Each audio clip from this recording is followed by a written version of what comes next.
Qui a dit que la tablette et la télé allaient remplacer les belles soirées en famille ou entre amis autour du jeu de société moderne? Ce n'est sans doute pas un habitant d'Étape-sur-Mer, car ils étaient nombreux à venir ce vendredi 25 février, à la première nuit du jeu de l'année.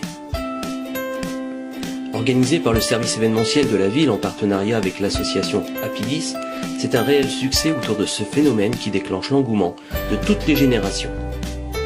Dès l'ouverture des portes, les tables se remplissent et on en ajoute au fur et à mesure de l'arrivée de nouveaux participants. Plus de 100 personnes étaient ainsi rassemblées à la salle pédagogique de Maréis pour partager un bon moment de détente autour de jeux innovants, souvent méconnus du public. À l'image de l'ambiance d'autrefois, que l'on retrouvait dans les estaminets du nord de la France, la nuit du jeu s'ouvre avant tout sur un bel espace de convivialité où l'on y rencontre des gens que l'on ne connaissait pas avant de franchir la porte, mais avec qui on partage de bons moments. On aime s'y rendre car c'est finalement une belle manière de faire connaissance et de partager une soirée agréable sous le signe de la détente. On s'y retrouve en famille et l'on redécouvre les joies que procure le jeu, celle de rigoler, s'amuser, se détendre, échanger et surtout s'évader du quotidien et de tous ses tracas. L'avantage du jeu, c'est aussi qu'il s'ouvre à toutes les générations. Petits et grands se retrouvent autour d'une même table pour disputer la partie. Les règles sont souvent assez simples et permettent d'engager rapidement l'aventure.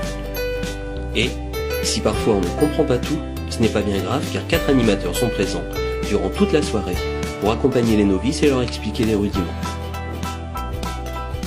Sur certaines tables, des joueurs plus aguerris profitent également de l'événement pour enfin pouvoir se retrouver autour de leur jeu préféré. Ils nécessitent souvent un bon apprentissage, un peu d'espace et une stratégie plus élaborée. Mais ils partagent volontiers leur temps avec les débutants pour les initier et tenter d'en faire de futurs adversaires. Jeux de cartes Magic, jeux de plateau ou jeux de Blood Bowl, à la sauce Warhammer, regroupent ainsi, depuis la création de ces rencontres, une vingtaine de joueurs qui parcourent volontiers quelques kilomètres pour se retrouver. La nuit du jeu, c'est finalement une rencontre simple, qui plaît par la diversité des jeux proposés, la facilité d'accès, la convivialité retrouvée, l'accueil des participants, mais essentiellement parce qu'il nous passionne tous, le plaisir de jouer ensemble. Prochaine rencontre, vendredi 14 avril 2017, salle pédagogique de Maréis, de 20h à minuit, entrée libre, ouvert à tous.